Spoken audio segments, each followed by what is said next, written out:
Hi, my name is Lauren Terry from brightsonwhite.com, and this is a beginning quilting series for anyone who has used a sewing machine and wants to start quilting but needs a little more help than just tutorials with pictures. I learn better with videos, so this is a shout out to Sage and Ada. I'm creating this quilting series for them and excited to learn with you. First, I want to show you a few things that you'll need to know before you begin any quilting project. You'll need some materials, obviously a sewing machine, but you'll also definitely need an iron and a spot where you can iron. You'll also need a rotary cutter, and be careful with these because especially when they're brand new, they're really sharp. Don't cut your finger off like I did in my first couple of years of quilting. Okay, well, I only cut off a part of it, but anyway, be careful with these. And then also you'll want some kind of a ruler that is shaped like this. They've got these at any sewing stores, as well as a mat that you can cut it on, and it should have a grid on it with measurements on either side. Okay, I want to tell you a few things about cutting your fabric for your projects. First, let's pretend like I just got back from the fabric store and they had cut off this half yard of fabric from the bolt for me. They're using scissors, and we need to make sure that we have a really straight line on the edge of our fabric here so you can begin cutting whatever size you need. So make sure that the top of your fabric is flush or lined up together so it's not off at the top. And then you need to press the fabric, iron it. I know that can be annoying at first and you think, oh, I don't need to do that part, but really just give it a quick pressing and that'll really help you. Then you're going to take your ruler. You want to find one of the lines that goes across this way and line it up with the bottom of your fabric. Right here, this is at the fold for me. So, and I kind of like to scoot it over so that I'm not going to waste, I'll waste as little fabric as possible when I'm making this cut. Then you want to place your hand in the center of the ruler, or sometimes you can get like a special tool that you use to hold it down. Either way, just be careful and make sure that your finger isn't hanging over the edge. So I never also open up my rotary blade until I'm right about to cut. I always leave the safety on, so you can see right now it's not, the blade isn't exposed at the top. I always wait until just before I'm going to cut, and I'm going to expose that blade.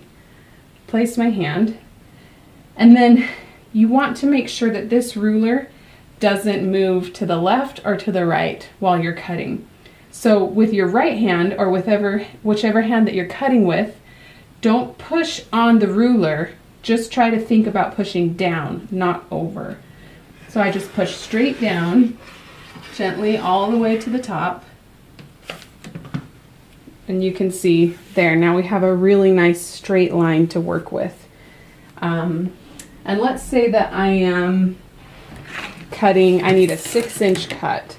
So this is a ruler that it is 6 inches wide, and I would go ahead again and I would line up. Now this time I'm going to line up the bottom, but I'm also going to line up all along the side here. So you can see if it was like this, that's not how I want it. I need to scoot it over so that this is flush all the way down, and then this line across is flush.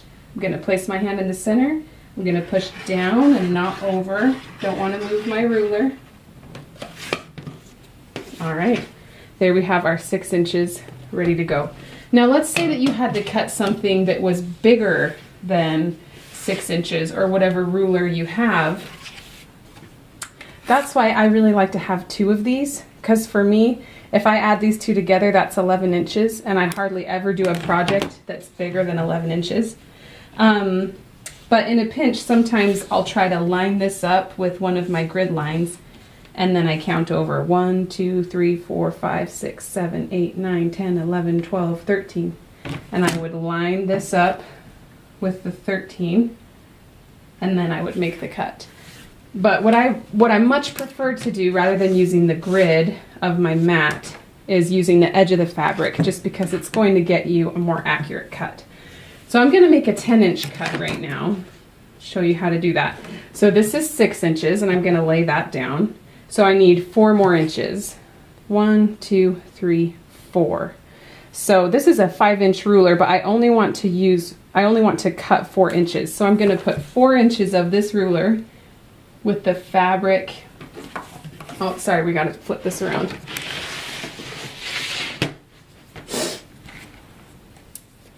So here's my 6 inches and here's my 4 inches. I'm gonna set these next to each other and I'm gonna scoot it over so that only 4 inches are underneath the fabric right here.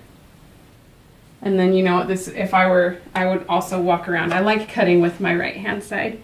So I've got my 6 plus 4, that makes 10. And I've lined up the bottom and I've lined up all the way on the side. I'm gonna place my hand in the center and then push all the way up. Okay, so you'll get better and better at accurate cutting as you go, but that's one thing that you really want to work on from the beginning because it'll make your projects look really sharp and great. All right, the last thing I want to show you in this video has to do with the seam allowance. So go ahead and set up your machine, get it threaded, and get the bobbin thread loaded.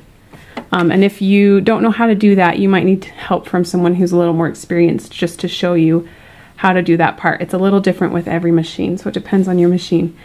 And then you need to see how big the seam allowance is going to be just with the default settings on your machine.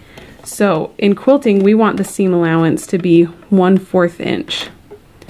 And I'm just going to show you. If I turn my machine on and I just start sewing,